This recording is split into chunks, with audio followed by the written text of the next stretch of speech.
Price Lord. கர்த்தருடைய பரிசுநாமம் மகிமைப்படுவதாக. 6 மாதங்களை கடந்து இன்றைக்கு புதிய மாதத்தில் பிரவேசித்து புதிய மாதத்திலே உங்களை பார்ப்பதற்கு கர்த்தர் எங்களுக்கும் எங்களுடைய குடும்பத்துக்கும் உங்களுக்கும் கர்த்தர் கொடுத்த மேலான கிருபைக்காக கர்த்தருக்கு நன்றி செலுத்துகிறேன். இந்த புதிய மாதத்தில் இந்த மாத துவங்க இருக்கிறது. இன்னைக்கு தான் ஆரம்பிச்சிருப்பீங்க. இந்த மாதத்துடைய தேவைகள் நிறையா உங்கள் மண்டையில் ஓடிட்டுருக்கும். இஎம்ஐ கட்டணும், ரெண்ட்டு பே பண்ணணும், அது இது அப்படின்னு சொல்லி நிறைய கமிட்மெண்ட்ஸ் இருக்கிற இந்த பிஸி ஷெட்யூலில் உங்களுக்கு ஒரு வார்த்தையை சொல்லி உங்களை பலப்படுத்த வேண்டும் என்று விரும்புகிறேன். இந்த மாதம் மட்டும் இல்லை, மொத்தமாக இனி வருகிற நாட்கள் எல்லாவற்றிலும் உங்களுக்கு ஒரு நல்ல ஒரு வார்த்தையை சொல்லி ஆண்டவரிடத்திலிருந்து ஒரு நல்ல ஒரு வார்த்தையை சொல்லி உங்களை பலப்படுத்த வேண்டும் என்று விரும்புகிறேன். பைபிள் ஒரு அழகான வசனம் இருக்குது. பலவான்களை வெட்கப்படுத்தும்படி பலவீனனை தேவன் தெரிந்து கொண்டார், ஞானவான்களை பைத்தியமாக்கும்படி பைத்தியம் எங்களை தெரிந்து கொண்டார். இது கொஞ்சம் சரியான ஒரு கால்குலேஷனாக இல்லைல்ல. ஒரு பலவான் இருக்கிறான் அப்படின்னா அவனுக்கு ஈக்குவலாக இன்னொரு எதிரியை நிறுத்தினா இது ஈக்குவல். இது வந்து ஒரு நார்மலான ஒரு விஷயம்.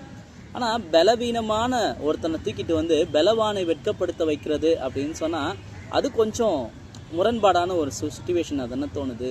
ஆனால் ஆண்டவருக்கு அது ரொம்ப லேசான காரியம். இன்றைக்கி உங்கள் வாழ்க்கையில் உங்களுக்கு கிடைக்கிற பணம், உங்களுக்கு கிடைக்கிற சம்பளம், உங்களுக்கு கிடைக்கிற வெகுமதிகள் ரொம்ப கம்மியாக இருக்கலாம். இதை வச்சுக்கிட்டு நீங்கள் இதெல்லாம் செய்யணும்னு ஆசைப்பட்டு முடியாமல் நீங்கள் சோர்ந்து போயிருக்கலாம். ஏதாவது ஒரு காரியத்தை வாங்கணும்னு நினைப்பீங்க, ஆனால் அதுக்குண்டான வருமானம் உங்ககிட்ட இல்லாமல் இருக்கலாம்.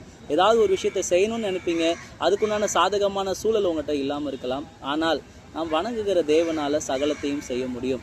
ஏன்னா வேதம் தெளிவாய் சொல்லுகிறது, பலன் உள்ளவனுக்காகிலும் பலனற்றவனுக்காகிலும் உதவி செய்வது உமக்கு லேசான காரியம். இன்றைக்கி உங்கள் வாழ்க்கையில் இந்த புதிய மாதத்தில் நான் ஒரு விஷயத்தை சொல்லி உங்களை வாழ்த்துக்கிறேன். இந்த மாதத்தினுடைய தேவை மழை போல இருந்தாலும் உங்களுடைய தேவனானவர் அந்த மழையையும் ஒன்றுமில்லாமல் பண்ண செய்கிற தேவன். உங்கள் வாழ்க்கையில் எல்லா தேவைகளையும் அவரிடத்துல சொல்லுங்கள். ஏன்னா அவர் எல்லாத்தையும் சிம்பிளாக செய்கிற தேவன். அவருக்கு எல்லாமே ஈஸி. அப்படின்னும் போது அவரை நம்ம கைக்குள்ளே வச்சுக்கிட்டு ரொம்ப காம்ப்ளிகேட்டடாக நீங்கள் யோசிக்கணும்னு அவசியம் இல்லை.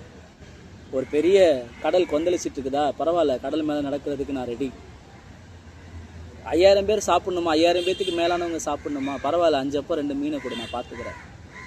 திராட்சை ரசம் இல்லை, வெறும் தண்ணி கூட நான் பார்த்துக்கிறேன் அப்படின்ற அளவுக்கு எல்லாத்தையும் சிம்பிளாக செய்கிற ஆண்டவரை நம்ம கூட வச்சுக்கிட்டு எல்லாத்தையும் பெருசாக யோசிக்க வேண்டிய அவசியம் இல்லை.